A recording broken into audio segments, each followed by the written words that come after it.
कहानी की शुरुआत एक खतरनाक गेम से होती है जहां 20 लोग एक बंद कमरे में फंसे होते हैं। हर किसी के गले में एक कॉलर लगा होता है और उसके पीछे ताश के पत्तों का एक निशान बना होता है। हर 1 घंटे बाद सभी को अपने कॉलर के पीछे वाला सही निशान बताना पड़ता है, वरना कॉलर फट जाता है और इंसान की मौत हो जाती है। सबसे बड़ी परेशानी ये होती है कि कोई भी अपना निशान खुद नहीं देख सकता क्योंकि कमरे में कोई शीशा नहीं होता, इसलिए सभी को एक दूसरे पर भरोसा करना पड़ता है। लेकिन असली डर ये है कि उन्हीं लोगों के बीच एक हार्ट्स विच भी छुपी हुई है जो बाकी खिलाड़ियों को मरवाना चाहती है। थोड़ी देर बाद एक बन हेयर स्टाइल वाली लड़की सबको सुझाव देती है कि सभी छोटे ग्रुप बनाकर एक दूसरे को अपने निशान बताइए ताकि सब जिंदा रह सकें। मजबूरी में लोग उसकी बात मान लेते हैं और पहला राउंड आसानी से निकल जाता है। सभी को लगने लगता है कि अगर साथ मिलकर खेलेंगे तो गेम जीत सकते हैं। तभी एक गुंडा टाइप गंजा आदमी एक कमजोर लड़के को पीटकर उसका निशान पूछता है। डर के मारे लड़का झूठ बोल देता है और गंजा आदमी गलत जवाब देकर मारा जाता है। इसके बाद बन वाली लड़की सबके सामने उसी कमजोर लड़के पर इल्जाम लगा देती है कि वही असली हार्ट्स की विच है। उसके ग्रुप के लोग भी उसका साथ देते हैं और सभी मिलकर उस लड़के को गलत निशान बताते हैं। बेचारा उन पर भरोसा कर लेता है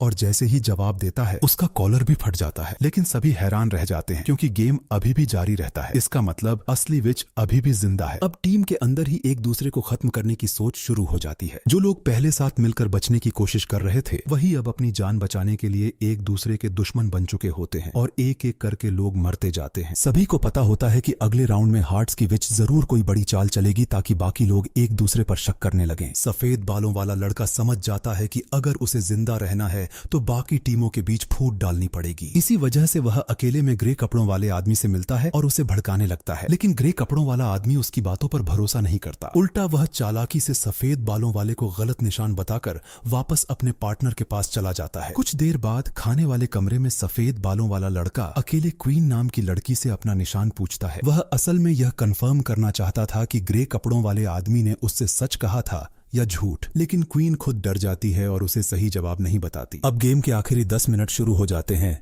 और सभी खिलाड़ी अपने अपने पार्टनर के पास लौटकर निशान बताने लगते हैं। राउंड खत्म होने के बाद सभी बाहर निकलते हैं और सब हैरान रह जाते हैं क्योंकि मरने वाली सिर्फ क्वीन होती है और आखिरकार सबको यकीन हो जाता है कि असली हार्ट्स की विच वही ग्रे कपड़ों वाला आदमी था। उसे छोटे कमरे में बंद कर देते हैं। जैसे ही अगला राउंड पूरा होता है आखिरकार यह मौत वाला गेम समाप्त हो जाता है। सफेद बालों वाला लड़का बाहर निकलता है और देखता है कि हार्ट्स गेम को चलाने वाली बड़ी एयरशिप अचानक धमाके के साथ उड़ जाती है। दरअसल यह सब सिर्फ एक बड़े रहस्यमयी गेम वर्ल्ड का हिस्सा था। कुछ समय पहले सभी लोग एक अजीब दुनिया में फंस गए थे जहां हर जगह मौत के गेम चल रहे थे। जब मुख्य किरदार और उसके दोस्त पहले स्टेज के गेम्स जीतकर शहर में आगे बढ़ते हैं तभी आसमान में JQ लिखी विशाल एयरशिप दिखाई देती है। तभी अचानक एक मिसाइल पास खड़ी लड़की के आर पार निकल जाती है और देखते ही देखते पूरे शहर में गोलियों और धमाकों की बारिश शुरू हो जाती है। लोग सड़कों पर मरने लगते हैं और पूरा शहर नरक बन जाता है। तभी सबकी नजर आसमान में उड़ रही स्पेड्स के किंग ऑफ स्पेड्स की एयरशिप पर पड़ती है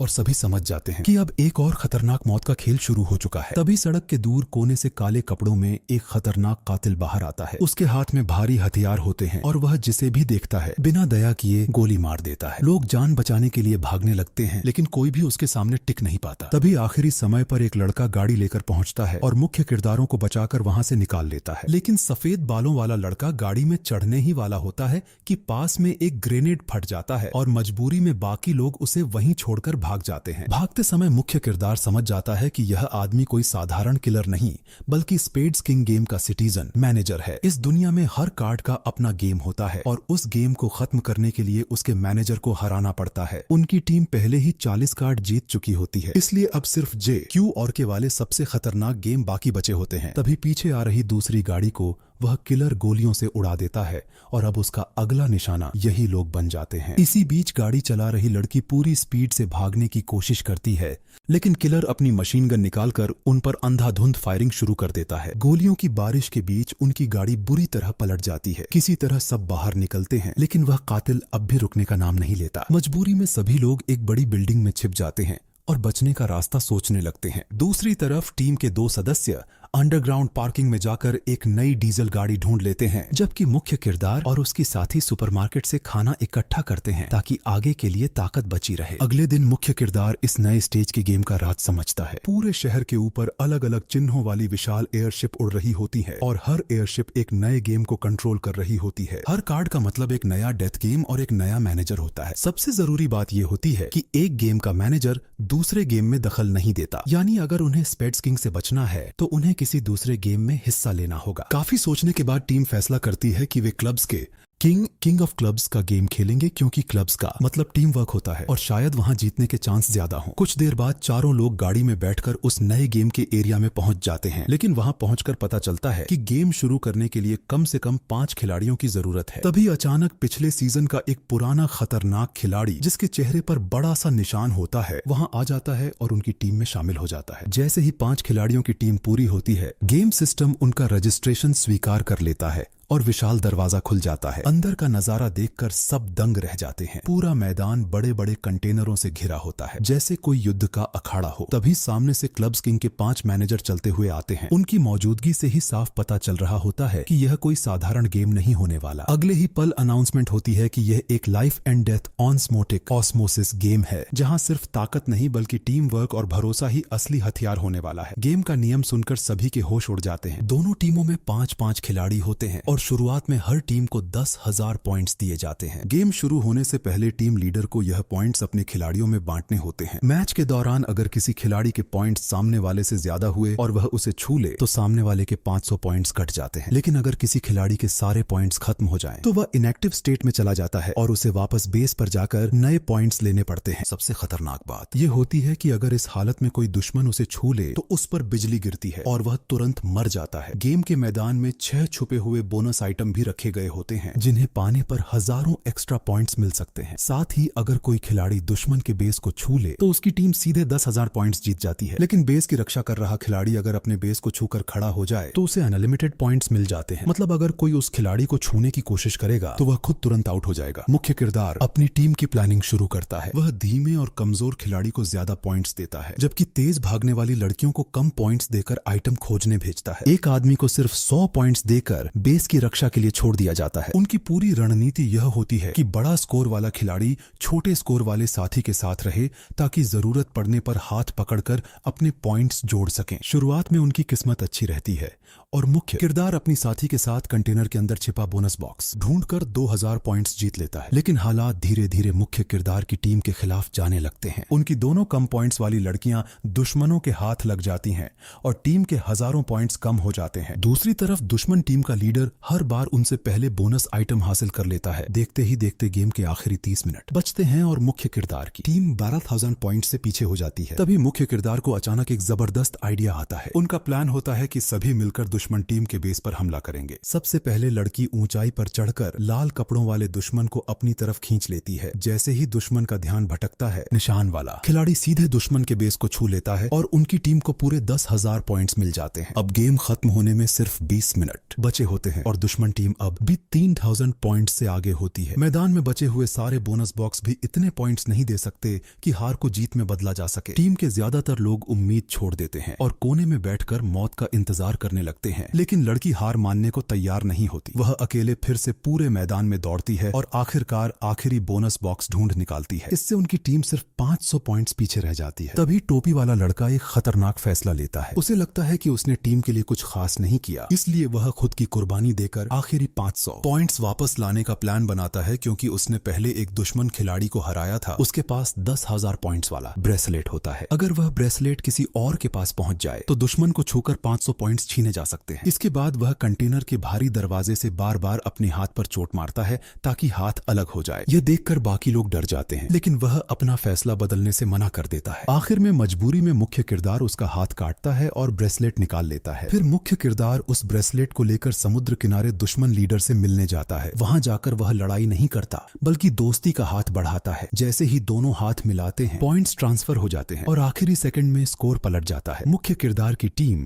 जीत जाती है। हारने के बावजूद लंबे बालों वाला दुश्मन और उसकी टीम मुस्कुराते हुए अपने अंत को स्वीकार कर लेते हैं। गेम खत्म होते ही आसमान में उड़ रही क्लब्स किंग की एयरशिप भी धमाके के साथ उड़ जाती है। लेकिन खुशी ज्यादा देर नहीं टिकती, क्योंकि टोपी वाला लड़का खून ज्यादा बहने की वजह से मर जाता है। मुख्य किरदार और उसके साथी उसे सम्मान के साथ दफना देते हैं और फिर अपने रास्ते अलग कर लेते हैं। इसी बीच सफेद बालों वाला लड़का अकेले एक नए गेम में फंस जाता है। इस बार 5 लोग कुर्सियों से बंधे होते हैं और हिल भी नहीं सकते। गेम का नियम बेहद अजीब होता है। सभी खिलाड़ियों को 0 से 100 के बीच एक नंबर चुनना होता है। फिर उन सभी नंबरों का औसत निकालकर उसे 0.8 से गुणा किया जाता है। जो खिलाड़ी उस जवाब के सबसे करीब होता है वही जीतता है। लेकिन जो 10 पॉइंट हार जाएगा, उसके ऊपर रखा तेजाब धीरे धीरे उसके ऊपर गिरने लगेगा। पहले राउंड में सभी लोग बिना सोचे कोई भी नंबर चुन लेते हैं और बीच में बैठा चश्मे वाला आदमी जीत जाता है। लेकिन दूसरे राउंड तक एक बूढ़ा आदमी गेम का असली राज समझ जाता है कि जीतने के लिए सिर्फ अपना नंबर नहीं बल्कि बाकी खिलाड़ियों की सोच भी पढ़नी होगी। दूसरे राउंड में भी चश्मे वाला आदमी जीत जाता है, क्योंकि वह बाकी लोगों की सोच को समझने में सबसे तेज होता है। तीसरे राउंड तक सभी को लगने लगता है कि जीतने के लिए हमेशा छोटा नंबर चुनना पड़ेगा। लेकिन तभी सफेद बालों वाला लड़का अचानक 100 चुन लेता है। सभी को लगता है कि उसने बेवकूफी की है, लेकिन असल में वह जानबूझकर गेम को उलझाना चाहता था ताकि बाकी खिलाड़ी उसकी सोच समझ न सकें। उसकी इसी चाल की वजह से रिजल्ट बदल जाता है और एक घुंघराले बालों वाली लड़की जीत जाती है। धीरे धीरे गेम और खतरनाक होता जाता है। कई राउंड के बाद 2 खिलाड़ी 9 पॉइंट्स तक पहुंच जाते हैं। अब उनका मानसिक संतुलन टूटने लगता है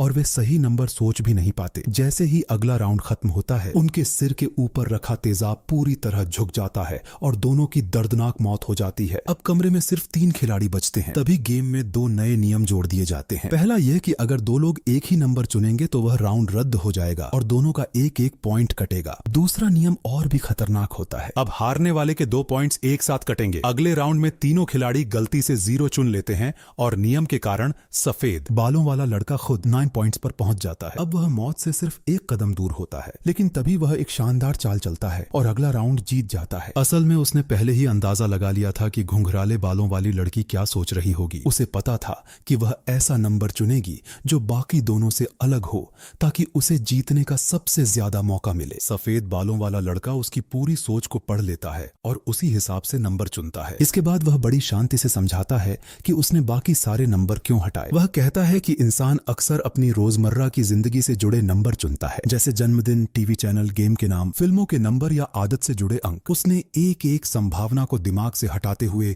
आखिरकार अंदाजा लगाया कि लड़की शायद 62 या 64 चुनेगी। आखिर में उसने 62 पर दाम लगाया और उसकी सोच सही निकलती है। घुंघराले बालों वाली लड़की हार जाती है और तेजाब से मरने वाली तीसरी खिलाड़ी बन जाती है। अब कमरे में सिर्फ 2 लोग बचते हैं, सफेद बालों वाला लड़का और चश्मे वाला आदमी। तभी गेम का आखिरी नियम सामने आता है। अगर एक खिलाड़ी 0 चुने और दूसरा 100, तो 100 चुनने वाला तुरंत जीत जाएगा। अब गेम पूरी तरह बराबरी पर आ जाता है, लेकिन मुश्किल ये होती है कि सफेद बालों वाले लड़के के पास सिर्फ एक मौका बचा होता है। उसे जीतने के लिए 100 चुनना होगा और उम्मीद करनी होगी कि सामने वाला 0 चुने। इसी दौरान सफेद बालों वाला लड़का चश्मे वाले आदमी की असली पहचान समझ जाता है। असल दुनिया में वह एक ईमानदार और न्यायप्रिय वकील था, लेकिन भ्रष्ट समाज ने उसकी अच्छाई को दबा दिया था। इंसाफ की लड़ाई हारने के बाद उसने इस गेम वर्ल्ड को अपना नया घर बना लिया और डायमंड्स गेम का किंग बन गया। सफेद बालों वाला लड़का समझ जाता है कि उसके अंदर अभी भी कहीं ना कहीं इंसानियत बाकी है। तभी सबसे बड़ा ट्विस्ट आता है। सफेद बालों वाला लड़का बिना छुपाए सबके सामने अपना जवाब दिखा देता है, 100। अब उसकी पूरी जिंदगी चश्मे वाले आदमी के फैसले पर टिकी होती है। अगर वह चाहे तो खुद 0 चुनकर जीत उसे दे सकता है या फिर कोई और नंबर चुनकर उसे मरने के लिए छोड़ सकता है। हैरानी की बात यह होती है कि चश्मे वाला आदमी अगले कई राउंड तक लगातार 0 चुनता रहता है। ऐसा लगने लगता है जैसे वह सफेद बालों वाले लड़के को खुद जीतने का मौका दे रहा हो। आखिरकार दोनों अंतिम राउंड तक पहुंच जाते हैं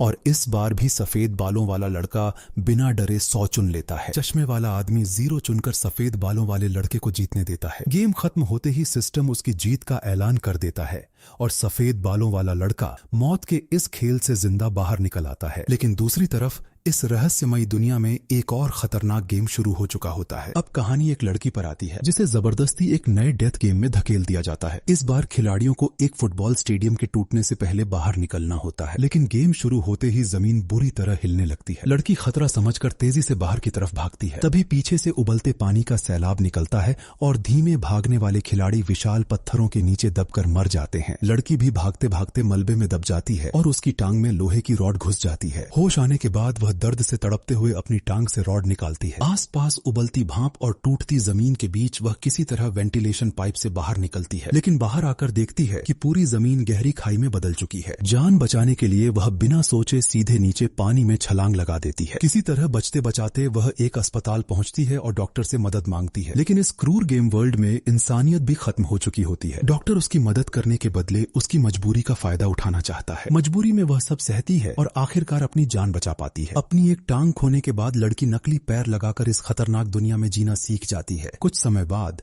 जंगल में उसे मुख्य किरदार बेहोशी की हालत में मिलता है। असल में कुछ दिन पहले मुख्य किरदार और उसकी साथी क्लब्स किंग ऑफ क्लब्स का गेम जीतने के बाद एक गांव पहुंचे थे, लेकिन वहां का नजारा देखकर उनके होश उड़ गए थे। पूरे गांव में खिलाड़ियों की लाशें पड़ी थीं, जैसे किसी ने सबका कत्लेआम कर दिया हो। वहीं उन्हें एक गाड़ी के अंदर एक फोटोग्राफर का कैमरा मिलता है, जिसमें गेम वर्ल्ड की रिकॉर्डिंग होती है। वीडियो देखते समय उन्हें अपनी खोई हुई दोस्त की झलक दिखाई देती है, लेकिन तभी वीडियो में एक लड़की जैसे ही बताने लगती है कि वह इस गेम वर्ल्ड में कैसे आई। अचानक किसी स्नाइपर की गोली उसके सिर में लगती है। अगले ही पल स्पेड्स किंग ऑफ स्पेड्स का खतरनाक बॉस वहां मौजूद सभी लोगों पर हमला कर देता है। गोलियों की आवाज और चीखों से पूरा इलाका भर जाता है। तभी बाहर जोरदार आवाज सुनाई देती है और सभी देखते हैं कि आसमान में स्पेड्स किंग की एयरशिप उड़ रही है। मुख्य किरदार और उसकी साथी गाड़ी से बाहर निकलते ही उस कातिल की गोलीबारी का शिकार हो जाते हैं। भागते समय लड़की गिर जाती है और उसे बचाने के लिए मुख्य किरदार खुद सामने आकर दुश्मन का ध्यान भटकाता है, लेकिन भागते हुए वह पेड़ से टकराकर बेहोश हो जाता है। जब उसकी आंख खुलती है तो पता चलता है कि वही एक टांग वाली लड़की और उसका दोस्त उसे बचाकर अपने ठिकाने पर ले आए हैं। अगले दिन सभी मिलकर फैसला करते हैं कि अब स्पेड्स किंग को खत्म करना ही होगा। वे लोग हथियार इकट्ठा करते हैं और उस कातिल के आने वाले रास्ते में जाल बिछाते हैं। उनका प्लान होता है कि रात में हमला करके उसे मार दिया जाए, लेकिन उन्हें अंदाजा नहीं होता कि स्पेड्स किंग सिर्फ शिकारी नहीं बल्कि इंसानों का शिकार करने में माहिर राक्षस है। रात होते ही वह अपनी नाइट विजन तकनीक से उनकी हर चाल समझ जाता है और असली मौत का खेल शुरू हो जाता है। रात के अंधेरे में मुख्य किरदार और उसके साथी स्पेड्स किंग को मारने के लिए जाल बिछाते हैं। तभी उनका दोस्त आसमान में फ्लेयर गन चलाकर संकेत देता है और उसी समय गोली चलाकर स्पेड्स किंग को निशाना बनाता है, लेकिन सभी दंग रह जाते हैं क्योंकि गोली लगने के बाद भी वह बिना घायल हुए खड़ा हो जाता है। अगले ही पल वह अपनी भारी बंदूक लेकर सब पर हमला शुरू कर देता है। गोलियों और धमाकों के बीच मुख्य किरदार खुद को बचाने के लिए सीधे पहाड़ी से नीचे नदी में छलांग लगा देता है। दूसरी तरफ एक टांग वाली लड़की अपने दोस्त को धक्का देकर झाड़ियों में गिरा देती है ताकि वह स्पेड्स किंग की नजर से बच सके। होश आने के बाद मुख्य किरदार खुद को अकेला पाता है। उसका अपने साथियों से संपर्क टूट चुका होता है। वह अकेले शहर की तरफ बढ़ता है और देखता है कि कभी चमकने वाला शहर अब जंगल जैसा बन चुका है। ऊंची ऊंची इमारतों पर बेलें उग चुकी होती हैं और पूरा शहर सुनसान लगता है। घूमते हुए वह अचानक स्पेड्स क्वीन ऑफ स्पेड्स के गेम एरिया तक पहुंच जाता है। वहीं उसे अपनी साथी लड़की मिलती है जो पहले से उस गेम में फंसी हुई होती है। असल में उसकी साथी एक छोटी बच्ची को बचाने के लिए इस गेम में आई थी क्योंकि उस बच्ची का वीजा खत्म होने वाला था, लेकिन यहाँ आकर उन्हें पता चलता है कि इस बार बलि के लिए उसी बच्ची को चुना गया है। गेम के नियम बेहद अजीब होते हैं। सभी खिलाड़ियों को 2 टीमों में बांटा जाता है। एक टीम रेड टीम होती है जिसे सफेद कपड़े पहनने वाली स्पेड्स क्वीन लीड करती है, जबकि दूसरी ब्लू टीम की कप्तान वही छोटी बच्ची बनती है। गेम कुल 16 राउंड तक चलता है। हर राउंड में खिलाड़ियों को सामने वाले के शरीर के पीछे लगे बटन को दबाना होता है। अगर किसी खिलाड़ी का बटन दब गया तो अगले राउंड में वह अपनी पुरानी टीम छोड़कर दुश्मन टीम में चला जाता है। 16 राउंड खत्म होने के बाद हारने वाली पूरी टीम और उसका कप्तान लेजर से मार दिए जाएंगे। जैसे ही पहला राउंड शुरू होता है ब्लू टीम के खिलाड़ी डरकर इधर उधर भागने लगते हैं, लेकिन स्पेड्स क्वीन किसी शिकारी की तरह तेजी से दौड़ती है और एक एक करके खिलाड़ियों को पकड़ना शुरू कर देती है। उसकी स्पीड और लड़ाई की कला इतनी खतरनाक होती है कि कोई उसके सामने टिक नहीं पाता। दूसरे राउंड में मुख्य किरदार की साथी पलटवार की योजना बनाती है, लेकिन तभी स्पेड्स क्वीन फिर सामने आ जाती है और ब्लू टीम को पूरी तरह रोक देती है। कुछ ही राउंड के बाद ब्लू टीम के ज्यादातर खिलाड़ी रेड टीम में बदल जाते हैं। धीरे धीरे सभी खिलाड़ियों को एहसास होने लगता है कि अगर वे स्पेड्स क्वीन की टीम में शामिल हो जाएं तो शायद उनकी जान बच सकती है, क्योंकि उसकी टीम हारती हुई दिखाई ही नहीं देती। लेकिन स्पेड्स क्वीन की असली चाहत कुछ और होती है। वह मुख्य किरदार की साथी को अपनी टीम में शामिल करना चाहती है। तभी वह मुस्कुराते हुए कहती है कि उसे अपनी टीम में और लोगों की जरूरत है, खासकर एक छोटी लड़की और अरिसु नाम के आदमी की। तो उसके इस अजीब सवाल से साफ हो जाता है कि वह सिर्फ गेम जीतना नहीं चाहती बल्कि इन खिलाड़ियों के अंदर कुछ खास तलाश रही है। अब सभी खिलाड़ी मुख्य किरदार को ढूंढने लगते हैं। उसकी साथी लड़की जल्दी से उसे नीचे वाले फ्लोर पर छुपा देती है और वहीं से पलटवार की योजना बनाती है। जैसे ही ब्लू टीम की अटैकिंग बारी जाती है, वह अकेले बाहर निकलती है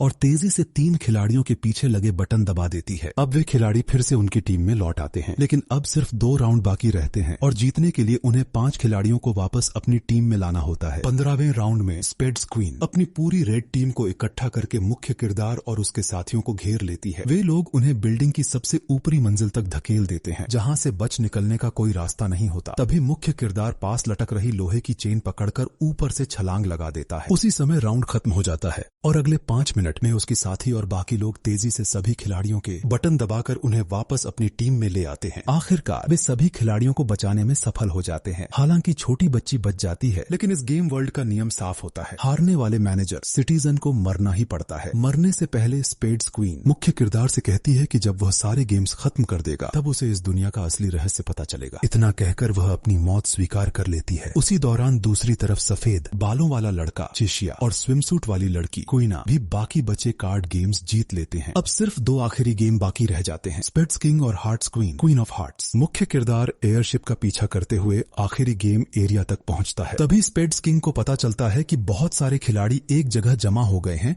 और वह फिर से नरसंहार शुरू कर देता है। भगदड़ के बीच मुख्य किरदार को आखिरकार अपनी खोई हुई दोस्त और स्विम सूट वाली लड़की मिल जाती है। अब सभी खिलाड़ी मिलकर फैसला करते हैं कि चाहे कुछ भी हो जाए, आज स्पेड्स किंग को खत्म करना ही होगा। एक आदमी अपनी गाड़ी लेकर सीधे स्पेड्स किंग से टकराता है और धमाका कर देता है, लेकिन फिर भी वह राक्षस जिंदा बच जाता है और दोबारा गोलीबारी शुरू कर देता है। इसके बाद सभी मिलकर आखिरी योजना बनाते हैं। मुख्य किरदार को दवाइयों की दुकान में बम लगाने भेजा जाता है, जबकि बाकी लोग स्पेड्स किंग को वहां तक लाने के लिए खुद को चारा बनाते हैं। फिर शुरू होता है असली मौत का खेल। वे लोग उसे गलियों में घेरने की कोशिश करते हैं, लेकिन उसकी ताकत इंसानों से कहीं ज्यादा होती है। उनकी सारी मारपीट और हमले उस पर बेअसर साबित होते हैं। तभी स्पेड्स किंग बंदूक उठाकर गोली चलाने वाला होता है कि एक टांग वाली लड़की बीच में आकर गोली खुद पर ले लेती है और वहीं गिर जाती है। अपने प्यार को मरता देख उसका साथी गुस्से में स्पेड्स किंग पर टूट पड़ता है, लेकिन स्पेड्स किंग उसे भी गोली मार देता है। घायल होने के बावजूद वह आदमी उसके हथियार की मैगजीन से एक एक करके गोलियां निकाल देता है ताकि वह दोबारा फायर न कर सके। तभी स्विमसूट वाली लड़की पीछे से उसे पकड़ लेती है, लेकिन स्पेड्स किंग चाकू निकालकर उसके पेट में घोंप देता है। मुख्य किरदार की साथी भी उसे रोकने दौड़ती है और वह भी बुरी तरह घायल हो जाती है। चारों तरफ खून और चीखों का मंजर फैल जाता है। उधर मुख्य किरदार दवाइयों की दुकान में पूरा विस्फोटक जाल तैयार कर चुका होता है। बाहर निकलकर वह अपने घायल दोस्तों को जमीन पर पड़ा देख टूट जाता है। फिर वह जानबूझकर स्पेड्स किंग को गुस्सा दिलाता है ताकि वह उसके पीछे दुकान के अंदर आए, लेकिन चालाक स्पेड्स किंग सीधे अंदर नहीं जाता। तभी मरने की हालत में पड़ा उसका दोस्त आखिरी ताकत जुटाकर स्पेड्स किंग पर कूद पड़ता है और उसे जबरदस्ती अंदर धकेल देता है। अगले ही पल जोरदार धमाका होता है। पूरी दुकान आग और धुएं में उड़ जाती है। विस्फोट के बाद स्पेड्स किंग बुरी तरह जल चुका होता है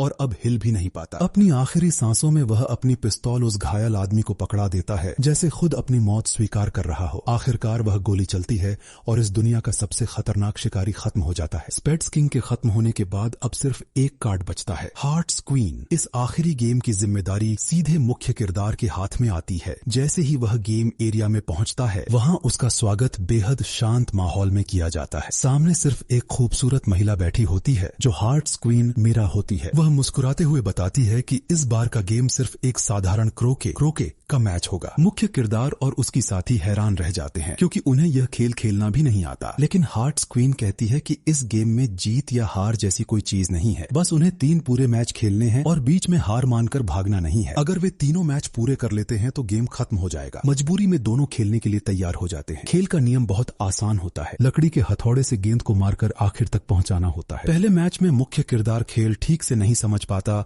और हार्ट्स क्वीन आसानी से जीत जाती है, लेकिन उसे इस जीत से कोई फर्क नहीं पड़ता क्योंकि असली मकसद कुछ और ही होता है। तभी मुख्य किरदार की साथी को शक होने लगता है कि यह औरत जानबूझकर समय बर्बाद कर रही है। उसकी टांग का घाव लगातार खराब हो रहा होता है और अगर देर हुई तो वह मर सकती है। मुख्य किरदार भी उसकी हालत समझ जाता है और जल्दी जल्दी दूसरा मैच खत्म करके जीत लेता है। लेकिन जब वह तीसरा मैच शुरू करने की बात करता है, तब हार्ट्स क्वीन अचानक कहती है कि वह थक गई है और पहले चाय पीना चाहती है। अब मुख्य किरदार का शक और गहरा हो जाता है। वह उससे बार बार पूछता है कि क्या यह आखिरी गेम जीतने के बाद वे सब अपनी असली दुनिया में लौट पाएंगे? लेकिन हार्ट्स क्वीन अजीब जवाब देती है। वह बताती है कि जो मौत के गेम्स वे लोग खेल रहे हैं वह असल में बेहद एडवांस वर्चुअल रियलिटी गेम्स हैं। उसके अनुसार भविष्य की दुनिया में इंसानों के पास सब कुछ था, आराम, तकनीक और लंबी जिंदगी, लेकिन इसी वजह से लोगों के दिलों से जीने का असली मकसद खत्म होने लगा। इसीलिए लोगों ने पुराने समय की खतरनाक जिंदगी को महसूस करने के लिए यह 1000 साल पुरानी डेथ गेम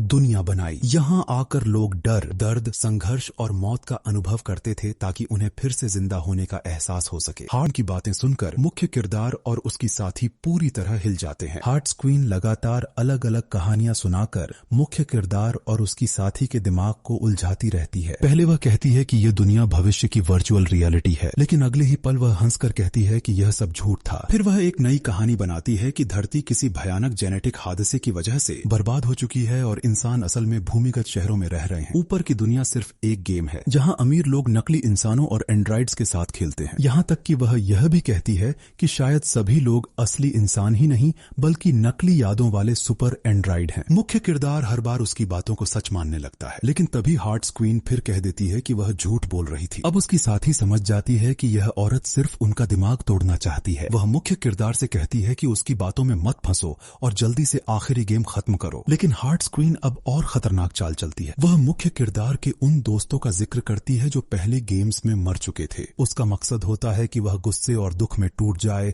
और गेम पूरा न कर सके, लेकिन इस बार मुख्य किरदार उसकी चाल समझ जाता है। तभी हार्ट्स क्वीन एक और चौंकाने वाला सच बताती है। वह कहती है कि मुख्य किरदार जो कुछ भी देख रहा है वह सब एक भ्रम है। असल में वह किसी गेम वर्ल्ड में नहीं बल्कि अस्पताल में है और उसके सामने बैठी हार्ट्स क्वीन असल में डॉक्टर है जो उसकी याददाश्त वापस लाने की कोशिश कर रही है। यह सुनते ही मुख्य किरदार के दिमाग में अस्पताल की टूटी फूटी यादें आने लगती हैं। उसे अपना इलाज याद आता है और यह भी कि उसकी साथी लड़की भी उसी अस्पताल की मरीज थी। तभी हार्ट्स क्वीन उससे पूछती है कि क्या उसे याद है कि यह सब शुरू कैसे हुआ था। उसके दिमाग में डरावने दृश्य चमकने लगते हैं और वह खुद को अपने दोस्तों का कातिल समझने लगता है। उसका मानसिक संतुलन टूटने लगता है और वह सच और झूठ के बीच फर्क नहीं कर पाता। तभी उसकी साथी कमरे में आती है और उसे होश में लाने की कोशिश करती है, लेकिन हार्ट्स क्वीन उसे आखिरी बार फंसाने की कोशिश करती है। वह मेज पर रखी दवाइयों की तरफ इशारा करके कहती है कि अगर वह इन्हें खा ले तो उसका सारा दर्द खत्म हो जाएगा। यह सुनकर उसकी साथी तुरंत मेज पलट देती है और टूटे हुए कांच से खुद का हाथ काट लेती है ताकि मुख्य किरदार उस दर्द को देखकर भ्रम से बाहर निकल आए। अपनी साथी को मरने की हालत में देखकर उसी पल उसका दिमाग पूरी तरह साफ हो जाता है और वह दोबारा गेम वर्ल्ड में लौट आता है। हार्ट्स क्वीन भी उनकी सच्ची भावनाएं देखकर प्रभावित हो जाती है। आखिरकार मुख्य किरदार आखिरी गेंद को सही जगह मार देता है और गेम खत्म हो जाता है। हार्ट्स क्वीन मुस्कुराकर घोषणा करती है कि हार्ट्स क्वीन का गेम समाप्त हो चुका है और अब सभी गेम्स पूरी तरह क्लियर हो गए हैं। इसके बाद आसमान में एक आवाज गूंजती है। सभी बचे हुए खिलाड़ियों को 2 विकल्प दिए जाते हैं। पहला, वे इस गेम वर्ल्ड में हमेशा के लिए रह सकते हैं और यहाँ के स्थायी निवासी सिटीजन बन सकते हैं। दूसरा, वे असली दुनिया में वापस लौटकर सामान्य इंसानों की जिंदगी जी सकते हैं। कई लोग इस गेम वर्ल्ड में रहने का फैसला करते हैं